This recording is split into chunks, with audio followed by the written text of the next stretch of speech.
Chad,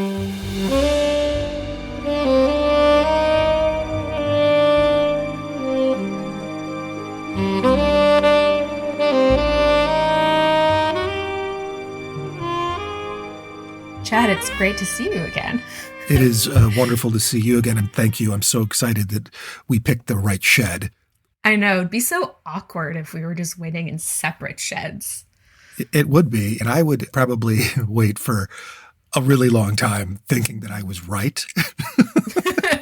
And waiting for me to admit that I was wrong. Exactly. Well, she'll be here in a second, even though we didn't really discuss which shed. Clearly, I'm right. Neither one of us is as brilliant as Giraud, who knows all about sheds. He certainly does. And what a great invitation and segue there to Chapter 8 of Murder on the Links.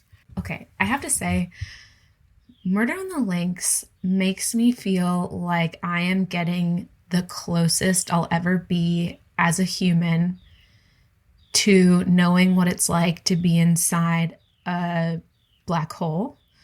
Very small amount of space, a lot of dense matter. Yeah, and you feel like your entire body elongating. Uh-huh, yeah. I'm like breaking apart and getting smaller all at the same time. Exactly. Anyways, so we're here together and we're going to talk about Chapter 8 and do it justice. I don't know how you do Chapter 8 justice, honestly, but... Okay, why don't you take us through, like, generally what happens? Yes, an unexpected meeting, Chapter 8 of Murder on the Links, and we go through a couple of different testimony gathering situations here with Poirot and Hastings, and that's totally great. But then we have this weird thing that happens, I'd say about halfway through the chapter, where Hastings, all of a sudden out of nowhere, he bumps into Cinderella, who is the woman from Chapter 1 that he had met on the train. And they have this conversation, and what ends up happening is that Hastings boasts, I believe, about that, did you hear about the murder, blah, blah, blah. I'm kind of part of the investigation or whatever. And Cinderella goes, oh my gosh, could I see the crime scene? Could I see the body? And Hastings says yes. Of course you can go to this crime scene. Let me show you around. Let me, a non-licensed person who has nothing to do with investigating crime, bring you, a complete stranger to the case, in theory, to see the body. Let's go look at a dead person who has been festering in this overly hot shed. Which we are standing next to. Which and we are, it's a little smelly. So weird, It's a little gross right now. But it is pure Hastings nonsense. So first, as Poirot is doing some questioning, he is asking Leonie some questions, and she works at the house. And she's giving us updates about Madame Renaud, who has seen the body, and she has fainted. She's totally upset. She's not eating anything. And Poirot's like, that's interesting, because if Monsieur Renaud was maybe having an affair, or maybe they'd been arguing, right? What's going on? And Leonie's like, no, they had such a good relationship. They would never argue. And then she lets an interesting thing slip. She's like, no, they had a great relationship, which again, to Poirot was like, this is a little weird. That doesn't really sound like the relationship of someone who's having an affair. But Leonie is then like, she is so chill compared to Monsieur Renaud, especially after he argued with his son Jack recently. And Poirot's like, okay, slow down. Let's elaborate. What argument with Jack? And Jack is his son. And we learn that Jack was super mad at Monsieur Renaud, his father. They had a big argument right before he left for Paris. I believe it's about Martha. Yeah. Martha. Yes. I'm thinking about that YouTube video we watched. Martha. Jack is falling for her. He wants to marry her. But of course, you cannot marry a woman with questionable antecedents. So they have a huge fight. Then the International Crime Fighting Club, they're like, let's go look in the garage. Let's go look in where they keep the cars. And Poirot is like, go have fun. So this is where Hastings, He's like kind of rambling through the hedges again. That's right. There's hedge rambling. He's like, I want to look at the golf course because it's so beautiful and there's like a beautiful little overlook. And so he's kind of just like making his way through the little like trees and kind of separating greenery kind of in between all the properties. That's where he runs into Cinderella. She's snooping. She's snooping already. They're both kind of snooping. They're meant for each other. Neither of them detectives. No. Both of them just meddlers. He's like, I'm here for a crime scene. And she's like, oh my God, so cool. Agatha Christie says her breast heaved. Her eyes grew wide and round. And then she says, tote me around. I want to see all the horrors. She's so jazzy. She's very jazzy. Yeah, definitely. But that is so great that Agatha Christie is making us aware of Hastings being aware of the reaction that Cinderella is clearly having intentionally to be like, get me to the crime scene. And it's so funny because Hastings is just like, oh, I don't like her at all. She's so dark. He's like, how unladylike. But he's like, sure, I'll show you anyways. Right. He is also definitely showing off to her. Yeah. He says, where does he say? I turned away sickened. What were women coming to nowadays? The girl's ghoulish excitement nauseated me. And then she calls him out on it, which is great. She's like, don't give yourself airs. You'd be doing the exact same thing. And this is what you are doing. She's like, you're literally just getting excitement or getting joy and getting pleasure out of following people around solving a crime. And Hastings is like, well, I'm a man and you're a woman. He literally says that. And I think there's some Agatha Christie in her here. Cinderella says, your idea of a woman is someone who gets on a chair and shrieks if she sees a mouse. That's prehistoric. Cinderella is saying to Hastings, listen, you and I are the same, but she has an ulterior motive. Yeah. So that's how much that she is using Hastings, so much that she's not only with the heaving bosom and stuff, but she's also then like, you know what, we're thick as thieves on this. She thinks that her sister is involved somehow. At this point, she doesn't know in what way, but she knows her sister was at the house the night of the crime. And then she can't find her sister. So she's like, I'm going to do everything I can to protect my sister, even though I don't know the whole story, which is where things even get more muddled. Right. And Hastings admits to us, he's like, secretly, I knew that I should rather enjoy the part of the showman. And it's like, of course, okay. Way to be really self-aware there. So he's showing her around and she's like, what if we saw the shed? What if we saw the body? And he's like, that's not weird at all.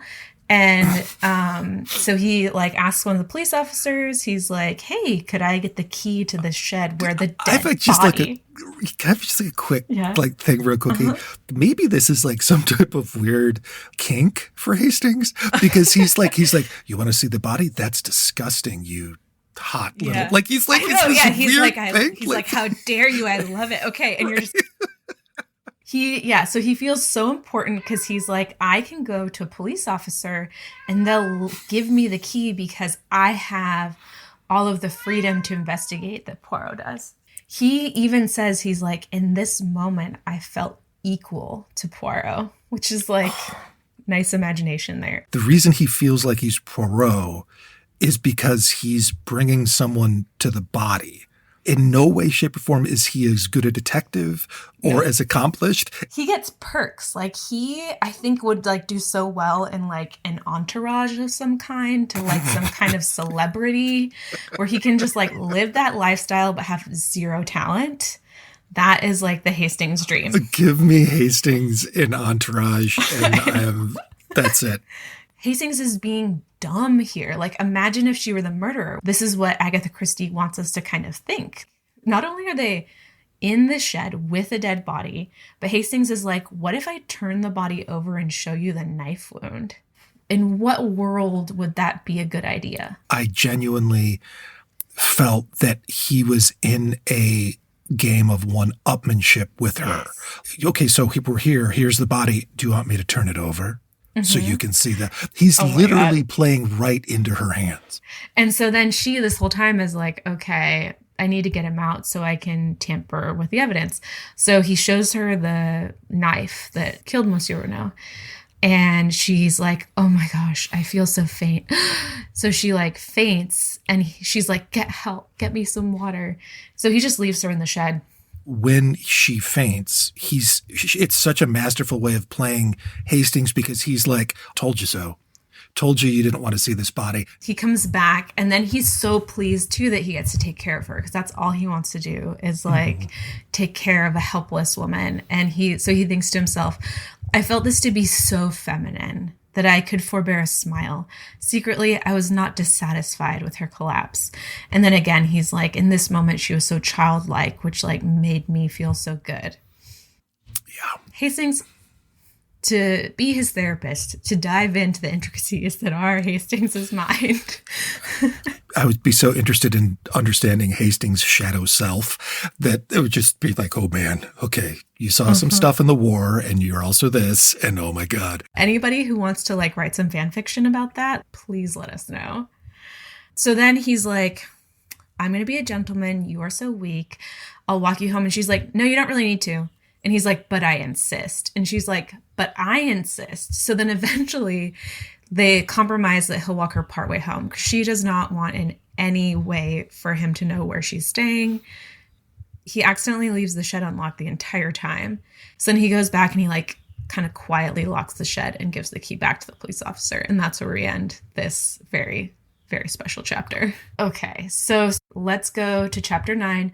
I love even like in this title how it's kind of condescending because it says Monsieur Giraud finds some clues. So like we know it's just going to be useless clues, but we're going to like let him have his moment to think that he's come up with something. Yeah, it's pretty much just another sort of little bit of a competitive chapter between Poirot and Giraud, where we kind of understand now the difference in their methods. And Poirot, as the book goes on, starts to become more and more direct with Giraud. He becomes like a little less like, what are you doing? Do you not see this? Instead, he starts to become just like, no. Yeah, I know what I'm doing. You don't. This is the most assertive we've seen Poirot so far. Certainly the least polite we have seen him. Oh, something that was really interesting, too, is learning more about the tension between Ote and Giraud, because there's this tension between the local police and then the Parisian city boy kind of coming in. So there's that clash, too. Yeah. So like Giraud, he starts things off by saying something really snarky about how Ote is conducting an interrogation of Auguste, the gardener, by an open window. And he's like, I would never do that because anyone can hear what you're saying. So he's like already dissing Ote. And then Giraud is like, well, I found something outside. And he pulls out a match and a cigarette. And Poirot, like kind of in the corner, is like, this literally tells us nothing, Giraud. And Giraud is like, but this match and the cigarette are from South America. So there's like some snarky back and forth about like whether this is important. And Poirot basically says, like, isn't it weird that the criminals didn't bring anything else of their own? They had to use all the tools from the house, but they, like, brought these specific items and dropped them. Then Giraud, he kind of is like, well, I have my own theory. And Poirot critiques him, saying, like, well, in your theory, you know how that front door was opened, but you do not explain why it stayed open. And so Giraud is like ignoring certain things to fit his theory. Yes. I feel like this book is almost a lesson in just like how to think logically too, and like how to think critically. It's like we can't just like force these gaps closed. We have to rethink our ideas once we get a piece of evidence that doesn't fit them. Oh, totally. And it's also, Poirot is endlessly curious. It's easy to think as you're reading this that he knows everything, but he doesn't.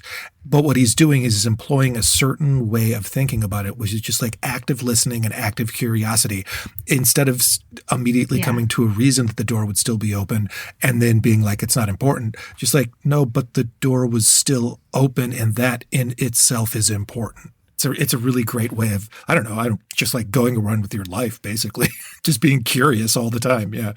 And also just like not ignoring things that challenge your perception or your worldview. It's like, now I have to revise my thoughts. So yeah, and Poirot is like getting pretty mad about this. You know, Giraud is like, the door doesn't matter. And Poirot, he speaks in italics here. Mm-hmm. He says, I do not agree with you.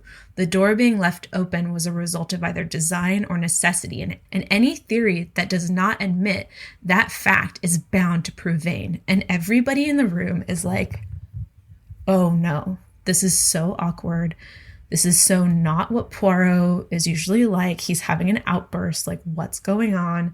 Everybody's uncomfortable. Right. And I think there's also the feeling that a lot of them have is like, Giraud is getting the best of Poirot here. Because everyone's kind of falling behind what, like, oh my gosh, the match and the cigarette and la la la la. And I'm not entirely sure Poirot's motivation. I like to think of it more as that he can't believe that this dude is thinking this way, that Giraud is this, rather than that people are. But he is also somewhat vain, Poirot. So who knows? It's both. He's like, you are so dumb, but I'm so smart. And like, why doesn't anybody notice?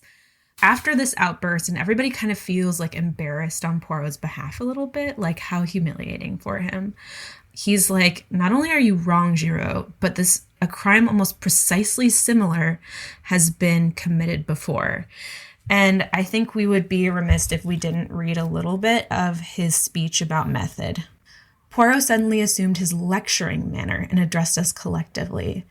I am speaking to you now of the psychology of crime. Monsieur Giraud knows quite well that each criminal has a particular method, that the police, when called in to investigate, say, a case of burglary, can often make a shrewd guess at the offender, simply by the particular methods he has employed.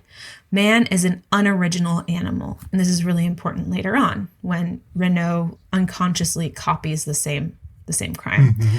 Unoriginal within the law in his daily respectable life, equally unoriginal outside of the law.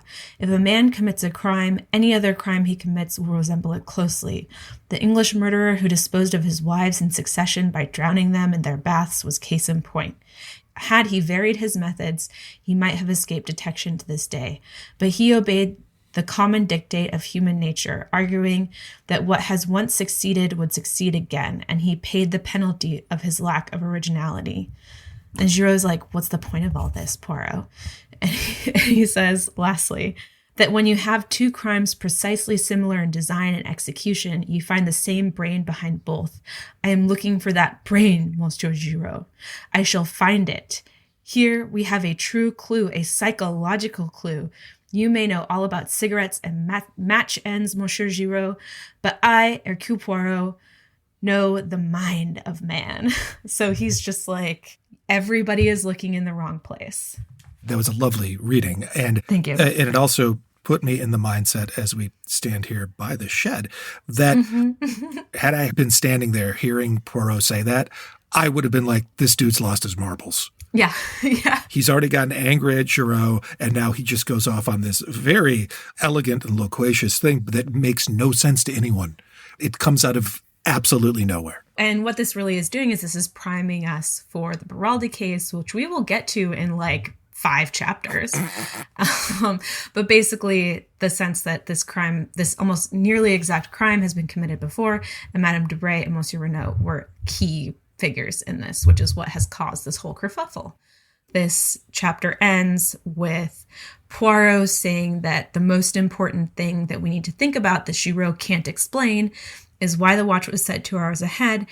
He's like, and Giraud, what do you make of the footprints in the flower bed? And Giraud is like, there aren't any footprints in the flower bed. Poirot's like, exactly. And Giraud's just like, oh my God, throwing my hat on the ground, walking away. Like, I am so frustrated by all this nonsense. The next couple of chapters, we get more information from the lawyer. Then we meet Jacques Renaud. And then kind of like Poirot starts to get some theories. And then really, I feel like things kind of turn on their heads 5 chapters from now once we get the Baraldi case. So a lot of what we're about to go over is just like, everything is getting more complicated, and the more details we're adding here make things make less and less sense. And also the finger starts pointing to different people. Like Jack is starting to sound more and more suspicious. So let's get into it. So chapter 10, we have, and I either want to say his name, Gabriel Stoner or Gabriel Stoner, depending on if is he British? Yeah. I think he's British. Okay, so we'll call him I know. Gabriel Stoner then. Is he the lawyer or secretary or? Yeah, so he's the secretary to Monsieur Renaud. So like he's close to the family. He knows all the business dealings of Monsieur Renaud. He knows like where the money goes. And okay, I just have to say the first paragraph of this chapter is just wasted introducing all of the detectives and all of the people in the room. And that's this moment where I'm like, there are just way too many people that we have to like waste a paragraph being like, Gabriel Stoner, meet so-and-so, meet Bex, meet Ote. That's right. And like explain everyone. And I was just like, oh my God, there's so many people in this room. Then that's an amazing point, because I think that maybe this was the first or second chapter of one of the 4 parts that was released. So smart. Yeah. So it's like, oh, that's right. Here are all the characters again. That makes sense then why we slow down. Mm-hmm. Yes, I think you're totally right that probably chapter 9 was the end of something, because we get a climax a little bit. We get this huge argument. Poirot is so upset. And then things kind of quiet down again and we go into info gathering. There are always these different things that are added on to each potential quarter of it that make you want to continue to read it. Yeah. And the last one was that there's potentially an entirely different case that needs to be looked into. So true. Yeah. And so then now we start with also like a different perspective of evidence with this Gabriel Stoner, who has definitive things to say about different monetary issues with Renaud. Basically what we learn here is that Stoner didn't know that Poirot was sent for. So that's also kind of this lingering question is, Madame Renaud didn't know, Stoner didn't know. So there's like this huge question mark around like Poirot's presence. Stoner is pretty much flabbergasted. He doesn't really understand why Monsieur Renaud would be murdered. There's no like big secret in South America or Santiago. There's no big secret there. There's no drama. And Stoner, just like Leonie, is like, no, there's no other woman. Monsieur Renaud did not have a roving eye at all. But then they're like, but the letter from Bella is definitive proof of the affair because it was in his pocket. And Stoner, he doubles down. He's like, you guys are way off. No, whatever that is, that's not his mistress. Right. And I think there's also a thing where this person who knows and had worked intimately with Paul Renaud on finances, and Renaud is extremely wealthy. So Stoner is an important dude.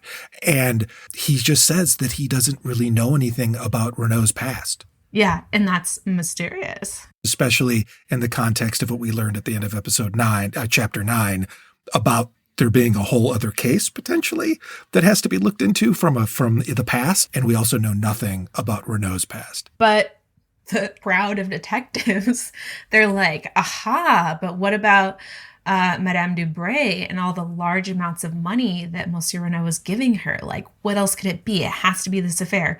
And Stoner is like, no, there's definitely another option. She was probably blackmailing him. Collective gasp. The detective club also asks about a will. I think we've mentioned this before. The original will, half was supposed to go to Monsieur Renaud's wife, Madame Renaud. Half was supposed to go to Jack, and like a little bit was going to go to Stoner as a like, thanks for doing all my money stuff. That was drawn up a year and a half ago. But then the police reveal that a couple weeks ago, all the money was going to go to Madame Renaud.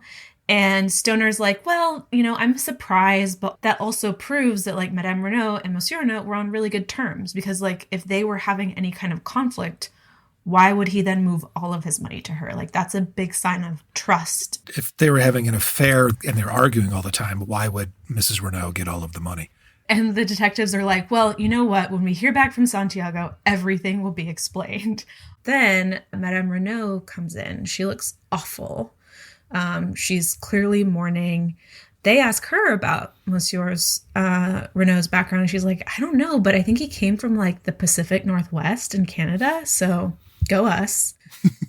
But that's all she knows. Okay. Then we get a plot twist, though, because Stoner is like, they're asking me these dumb questions about an affair with Madame Debray, and Madame Renaud gets really upset. And Stoner is like, what is going on? Like, this is so uncharacteristic. And Madame Renaud says, yes, maybe they were having an affair. And Stoner is like, jaw dropped. We end the chapter. When you go through it like that, it is fascinating because it's almost a reversal of what had been happening during the evidence gathering in the previous chapters. Almost everything Stoner is saying is completely factual. But then when Madame Renaud comes down, she casts some type of doubt on the concept that it could be blackmail. We know now that she was lying to get them off the scent because she doesn't want anybody to know that Monsieur Renaud is not who he says he is. He's actually Georges Queneau. And so when they're asking her all these questions about his past, she's like, this is too close. I need to really like throw them off the scent, even if that means tarnishing some of his memory to preserve the entire secret. Okay, I just want to really quickly take a second here because I'm going to look at that. So it's 49.50.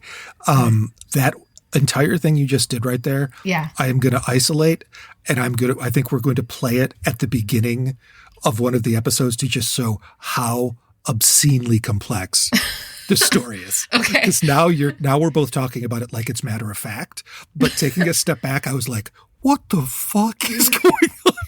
Like, that was great. Yeah, I feel like this book has become a competitive sport. I don't know who we're competing against. I feel like maybe it's the book. I'm competing against myself. When we were talking about Giraud there, I was like, did Agatha Christie put Giraud in because she understood that there were readers who now understand that everything Hastings thinks is going to be wrong? So is Christie turning the reader into Giraud? This concept where like now we're more like have to take his stuff potentially seriously, at least on the first read. And then I was like, I think I'm competing with my own dumb guesses throughout this book. Yes. Yeah. And like, this is a marathon that we are running. No one else is competing. We're just trying to see if we can like survive it, I feel like, and if our brains can actually do this. And when we're done, I don't know, I'm going to be a new person. I'm going to believe in myself more. I'm going to have more confidence. This recording about this book has already made me more excited to read the next ones. Yes. Because now I'm starting to see Poirot as this kind of very fussy person with all these idiosyncrasies, but his basic mindset is one of expanding things to see the whole picture, which I'm a huge fan of. That's so true. I feel like I've been running into this in like just lots of different areas of my life recently, where like to not look at something in all of its complexities is to just live life. I don't know. Okay, I don't want to like, how do I say this? It is at the detriment of everyone. You are creating victims when you do not like look at things and hold these like you're also like not examining yourself, I feel like. I totally agree with you. And the way that I look at that too is that even if you get yourself in the most sort of the place where you're like, I'm always going to be curious, you are never, ever going to be curious enough to know all the complexities of all of the situations with all the people in your life. So why not try? Because if you do the opposite, you are just being really disrespectful to the people in the situation. Yeah, it's like living in a constant state of self-defense too. Kind of like Giraud is everybody's like, well, I've got to defend my thing because I've got to be right, you know? I have to be the authority. Yeah. It's very important. You're like constantly on guard, like defending your ideas. It's just that thing of like, do you want to be perceived as right and smart, or do you want to actually be right? Yeah, and that's the whole thing is that great part at the end of chapter 9 where there's a big difference between Poirot saying, do you not see this as a possibility? And Giraud cutting everything off and being like, absolutely not. Exactly, yeah. Totally different philosophies on life. Oh my God, Agatha Christie, what are you doing to us? What is going on? What is happening? I'm coming out of this smarter and wiser. Yeah, I don't know. I might just give away all my possessions and live on the beach after this. I don't know. On a beach in France. Yeah, on a French beach. Yep. Next to a golf course. There's a tall man down there with long hair and a beard who speaks no French. We should probably get him some food. Yeah. We're concerned. He's just living in like a shack made out of Poirot books. Right. That's all he does now. Get this man help. Oh my God. Okay. Chapter 11, Caitlin. Oh boy, here we go. This is Jack Renault. This is Paul Renault's son, who was sent to Santiago by his father, but as we will find out later, did not make the trip. And this is one of the things that I think is very subtly done by Agatha Christie in this. And I'm not, in no way, shape, or form am I shaming anyone in this, but in a very real way, Jack Renault is kind of a man about town. Yes, he is someone who definitely is dating more than one person and is involved in different relationships. And we are learned to believe that one of them, Bella, Cinderella's sister, actually has really deep feelings for Jack, and that Jack then has them for her, although it takes a little while to figure that out. But that Martha Dubray, who is basically using Jack, also they're hooking up. I feel like this is, maybe I'm wrong about this, but I can't think of another book of mysteries that I had read at this point where someone had two sexual partners. That's true. Yeah. And it's a very weird thing, but when I was reading it, I was like, that's kind of progressive, maybe? Yeah. I don't know. It's interesting. Yeah. And the only problem is they don't know about each other. That's a huge problem. Yeah. but still. Also, I feel like Jack, looking at mirroring, Jack is the person Hastings wants to be. Oh, 1,000,000%. Uh-huh. Yeah. Jack has the romantic life of Hastings' dreams. So that's also kind of like she's dragging that in front of him a little bit, or dangling it in front of him. And you're also right, though, because like Jack is doing this, I wouldn't say it was on the sly as much as he's just having these two separate relationships. But that said, we get to really see those relationships from the women character's point of view. That's true. Yeah, which is really cool. Yeah, I just love that the rich woman ends up being the interloper, and it's really the like scrappy queen of the stage that ends up getting his heart. The true love has nothing to do with the money. Yeah, it's so excellent. So chapter 11 starts right where chapter 10 ended. Stoner is completely surprised at what Mademoiselle Renault has said about there being an affair, and then all of a sudden her son returns. Jack bursts in. Everybody's like, wait, aren't you supposed to be in either Cherbourg or like on your way to South America? And luckily, his ship to South America was delayed because of engine trouble. He saw about his father's death in the newspaper, and he like ran back to Merlinville. Also, I have to say, I think I had this somewhere else, but like Monsieur Renault was willing to send his son on a kind of just pointless journey. But I want to just really go into detail about how extensive this fake journey is. He was going to send his son on a steamer, not to somewhere like maybe on a eastern coast of South America. He's sending him to Buenos Aires. And then he's like, you have to cross the Andes on your own. I'm imagining like, is this by train? Is this by car? Is there a wagon involved at some point? Like probably donkeys, my guess. Yeah, I know.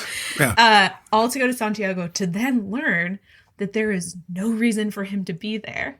I just feel like he could have sent him to New York. He could have sent him even to like a different continental country. Mm-hmm. He could have sent him anywhere. Sent him to England, because like he also had a house and a business in England. Do not send your son over an ocean and mountain range. He is doing this to keep Jack out of the way. So he's not suspected. To me, there's a little bit of this like, you haven't had it rough, kid. So I'm going to send you on this incredible. Now, it could also just be because that makes for sure that he's going to be incommunicado for a very long time. Yeah, exactly. Which might be the big part of it too. But I just felt also the way that the whole trip through the Andes and all that stuff, I was like, that sounds very much like back in my day, we had to walk to school in 14 feet of snow. And if we were 5 minutes late, and it just felt like this very sort of fatherly thing to toughen up the son. Yeah, like I crossed the Andes to seek out my fortune, and so must you, especially after like their big argument. And that also takes him away from Marthe. Yes. It ensures that she can't touch him. So I guess, but still I'm like, amazing. What a journey. And he kind of explains like kind of the origins of this trip, that he received an urgent telegram from his father that was mysterious, saying him going to Santiago was a matter of the utmost importance. So without questioning it, he just goes. World War I is still lingering in the background. And we learn that Jack, I think this is supposed to tell us, not only does this create the reason for the commemorative knives, we learn that there are 3 special commemorative knives to like commemorate his service or whatever. I think this is supposed to tell us that like Jack is an upstanding guy. I think we learned that he actually faked his age to be able to serve in the war. So I think we're supposed to think of him as very like valiant.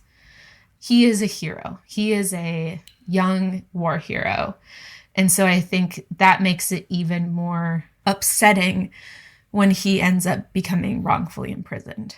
And so, Madame Renaud says something mysterious that kind of hints at the fact that all of this was fabricated and she was in on it. She says, "You didn't sail. After all, it doesn't matter now." Oh, so mysterious. As you said, Giraud is really like closing in on him, and he asks Jack about the argument. And we learned that Jack had said, when you're dead, I'll do as my please. And his dad replied, "But I'm not dead yet." And Jack says, "I wish you were." Yeah. Just exerted. That sounds really sketchy, but really it's about marrying who he wants to marry. I love this little moment afterwards. Otey is like, "Well, what were you arguing about?" And Jack is like, I think he's trying to like protect Marthe. And Poirot calmly and quietly is like, "I know what they were arguing about. They were arguing about Mademoiselle Marthe Dubreuil." And everybody's like, "What?" And then, kind of backing up Poirot right away in his instincts, Jack says, "Yeah, I wanted to marry her and my dad was really mad." And they ask Madame Renaud if she knew, and she's like, "Yeah, I was really worried about it." And Jack is like, "You too, Mom? You were against me too?" And this is where we get the great line. Madame Renaud says to her son Jack, "You should not marry someone who has a mother of doubtful antecedents." Madame Renaud knows that Madame Dubreuil is not who she says she is, and that it's not just, we don't know this woman's past. She's like, "I know this woman's past, and she's really sketchy." So yes, but also so is my husband. Yeah, I know. Everyone is sketchy. Everyone is telling a secret, and Jack is in love. So anyways, back to this little scene where Jack is just adding to the chaos. Okay, so they show the letter that Bella wrote, because they're kind of like, "Well, what about this?" And Jack says And this was found in the pocket of Paul Renaud's coat. The coat Paul Renaud was wearing when his body was found. That's actually Jack's. Jack is like, "I don't know who wrote it." And he acts really scandalized. And then Otey is asking about the murder weapon. And he's like, "It was so small." And so Jack asks to see it. And then, Monsieur Bex comes in and he's like, "Oh no, the dagger is missing from the shed. We know it's because Cinderella has stolen it because Hastings was a dum-dum." Hastings, gotta love him. So he's like, "Oh, that's so weird. The dagger was there this morning." And everybody's like, "This morning? What were you doing in the shed, Hastings?" And so he explains. And then all of the puffed up, preening his feathers that he did that morning of like, "Look at how important I am. Look at how cool I am." Everybody is like, "Hastings, you are really dumb." And Otey is like, "This is bad behavior, but I bet she was young and beautiful, so it's okay." Monsieur Bex is like, "No," he's not as forgiving. And he gets Hastings to admit that the shed had been unlocked for a 20-minute window. And Giraud, ever the positive man here, is like, well, that's actually not that bad because we know that the killers must have been near the house then. And that means that they're still close by and we can catch them. But the thing that's so cool about this, I mean, a lot of the things are so cool about this, but it's so interesting how everyone is looking at the wrong thing, which is that Hastings brought this woman there and left her there, and they have so little regard for her. Yes, yeah. That the fact that it was open for 20 minutes now makes sense to the plot. Yeah. Because now it gives the detectives say like, oh, well, the assassins must still be in the area. And that's when they stole the knife, when the door was open for those 20 minutes. But instead, it was the woman who was in with the body, of course, which they're all overlooking. They are victims of their own lacks of imagination. They're going to learn a lesson out of this, that ladies can do a lot of things. Yes. that they can't do. And maybe even save the day in the end. Kind of at the end of these exchanges, everybody's like, well, I guess that's it for the day. Let's all go home. And on the way out, as Hastings and Poirot are leaving, Poirot gets out a measuring tape and he measures the overcoat hanging on the coat rack. And he lets out a satisfied grunt. I can't even do that. Like, yeah. And that's where we end. I think really the thing that's most interesting about chapter 12 is in a lot of ways is the title. The chapter is called Poirot Elucidates Certain Points, and that is so much more specific than Giraud finds some clues. So true. And I hadn't really put those next to each other. And yes, it's such a little slight to Giraud. They're walking back to town and Hastings is feeling really frustrated. And he decides on this walk, he's like, I'm going to think about all the things that I've just encountered, and I'm going to try to figure it out. And Poirot is very sweet in this moment, and he can tell what Hastings is feeling. He can tell that Hastings is frustrated. And this is where I think we get this little showing actually who Poirot is deep down. He does care about Hastings, and he's like, we're not in the crime scene anymore. I'm going to take some time to indulge your frustration a little bit. And so Poirot is like, what are you thinking about? Hastings tells him that he thinks Madame Renaud is holding something back. And Poirot's like, good job. Yeah, I suspected that. I think she is. And we get this really cute little exchange between Hastings and Poirot. And Poirot's like, the wristwatch, Hastings, the wristwatch. Again, the wristwatch. Poirot was eyeing me curiously. You see, mon ami, you comprehend? No, I replied with some ill humor. So we get gorgeously cranky Hastings too, which I love. I neither see nor comprehend. You make all these confounded mysteries, and it's useless asking you to explain. You always like keeping something up your sleeve to the last minute. And Poirot replies, do not enrage yourself, my friend, Poirot said with a smile. I will explain if you wish, but not a word to Giraud, c'est entendu, which means do you understand me? Are you listening? He treats me as an old one of no importance. So Poirot says, let us employ our little gray cells and let's kind of go over everything. Hastings is like, we've got to get to the train station to see if people saw two foreigners. And Poirot says something really great. He's like, you don't believe that rigmarole, which is such a great word. Clearly the foreigners are made up. Hastings is like, I don't understand.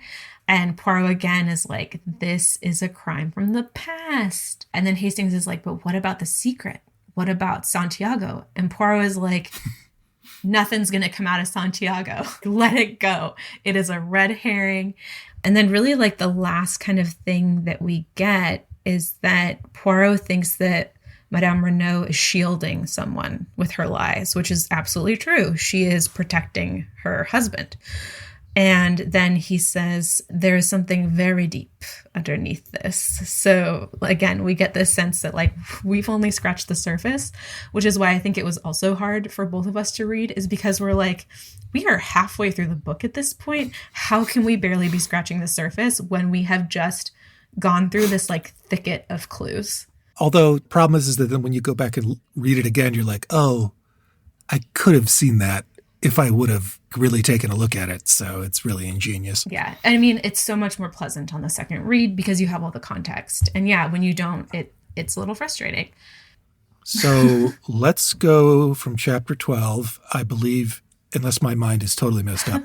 Numerically next is chapter 13. Okay, good. Yeah. Okay, I just want to make sure. And we get the girl with the anxious eyes. So chapter 13, the girl with the anxious eyes, starts at lunchtime with Hastings and Poirot. Poirot loves a lunchtime. He and Hastings are always having lunch. Hastings tells a story about Cinderella. Poirot is like, that's very romantic. He kind of chides Hastings in a very cute way. Poirot says, tiens, a story of the most romantic. What is her name, this charming young lady? And Hastings is like, well, I don't really know yet. Poirot's like, you've met her twice. But he says, still more romantic. The first rencontre on the train from Paris. The second one, journeys end in lovers' meetings. Is it not the saying? And Hastings is like, don't be an ass, Poirot. And then he really calls him out. He says, yesterday it was Mademoiselle Dubray. Today it is Mademoiselle Cinderella, decidedly. And he basically says you should establish a harem. Right. Hastings is like, I don't want to see her again because she got me in so much trouble and she was so weird about like the crime scene. Again, she's so weird because she's doing the exact same thing that he's doing, but she's a lady.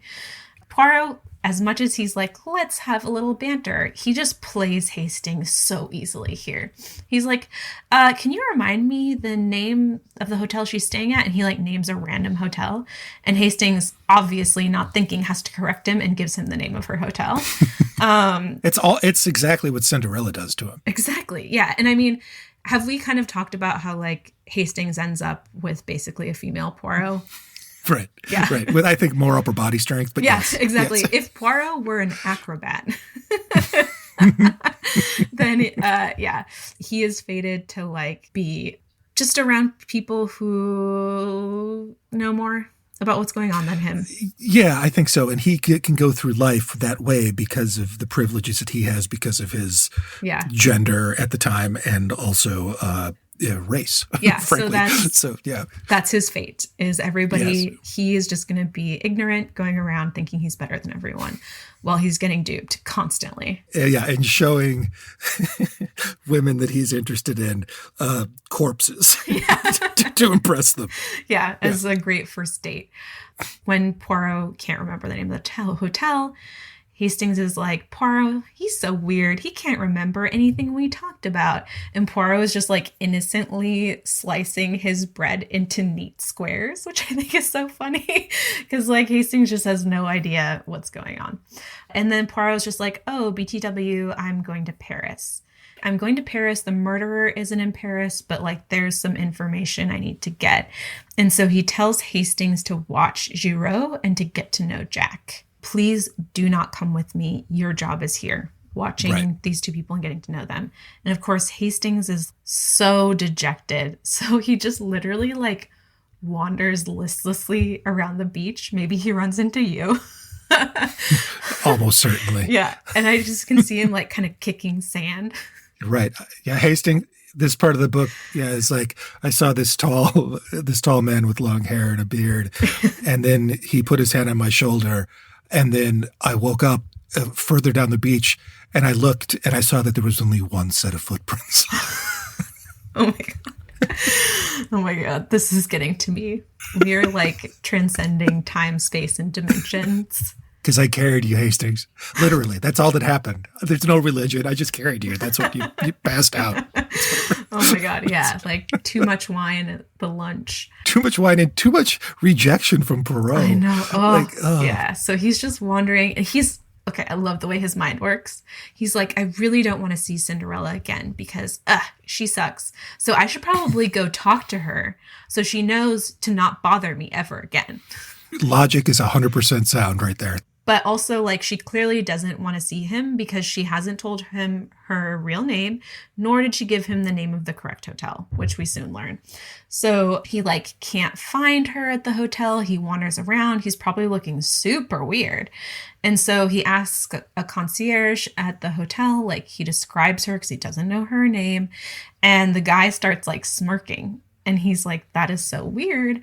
Someone just came in describing the exact same woman. And Hastings is like, well, you described to me the person who was asking this. And he was like, he was a small gentleman, well dressed, very neat, very spotless, the mustache very stiff, the head of a peculiar shape, and the eyes green. And so Hastings is like, Poirot, God damn it. And then he's like, why would she give me the name of the wrong hotel? Like, did she do that on purpose? Did she not want to see me? So then he's even more like beach sulky. He can't even walk around. He's just sitting. Beach sulky. Yeah. So he's sulking. And I think he's sulking now by the house. Isn't that it? Oh, yeah. So he like goes back to the house and he's like, I'm still in a bad mood, but let me at least be in a bad mood by a crime scene. So he sits on a bench kind of, again, in this like neutral zone where he's like by the golf course. So he's not just like, you know, trespassing, but also he's next to these two adjoining estates. Yeah, it's kind of this magic shrubbery, tall, like one of those English ones that's like as tall as a person. In my mind's eye, he's sitting like on like a concrete bench on one side of it. And then on the other side, a conversation is taking place. He hears Jack and Marthe talking, and Jack assures Marthe that they can get married now and that the last obstacle to their relationship has been removed. And then Marthe says, I'm worried for you. She gets her anxious eyes, because I think at this point, Hastings is not sitting on the bench anymore. He's like peering through the bushes. And so that definitely throws suspicion on Jack. Hastings, he is self-reflective. He gets a little embarrassed because he's like, this is so weird. I'm like watching these people through these hedges. Then he sees, this is one of my favorite things. He sees an odd brown dead shrub. And then he realizes that's not a shrub at all. It's Giraud. So like everybody is snooping and spying on everybody between these hedges. And so Giraud is like, he literally is like, how dare you? You interrupted my snooping. Where is your old fossil? And he means Poirot. And then Hastings is like, oh, he went to Paris. And he gets a little uneasy. He's like, why is Poirot in Paris? And so Hastings, he goes back to the hotel next day. He's at breakfast. And I love that like all this whole story is punctuated by like French resort meals, which I imagine are just like incredible. And you're like by the sea. And I just love it. I feel like Hastings is living his best life there. And the waiter is like, oh my God, did you hear what happened at Villa Genevieve? There's been another murder. So he just like throws his croissant down. He rushes back to the house. Francoise is outside just like, the house is cursed. The house is cursed. People keep getting killed here. And she says a stranger has been killed, but he was killed in the shed with the same knife as Monsieur Renaud. That's where we end this chapter. Mega cliffhanger, mega jaw-dropping moment, which again, if we are like ramping up from the previous 4 chapters, this is exciting. I don't usually partake in this heavy French food, but it is making me a little sleepy. I do not know how these detectives and all these people do all this work after eating at the resort. Oh my goodness. Yeah, I think we should probably pause and take a little snoozeroo, take a little nap. Really good idea. And, you know, like seriously, mad props to Hastings for eating that like that and then running to the Village Genevieve. Yeah. My goodness, that's fucking... They left out his like side cramp. Right, they did. And also the fact that he threw the croissant down and then thought better of it and picked it up and finished it. And was like, nobody saw that, right? Right, it's fine. It's fine. Yes, that's a great idea. Let's retire to our hotel rooms and just kind of nap, and then we'll get right back to it with the next episode. Does that sound good? That sounds amazing. Where should I meet you? I think we have to meet at the beach this time.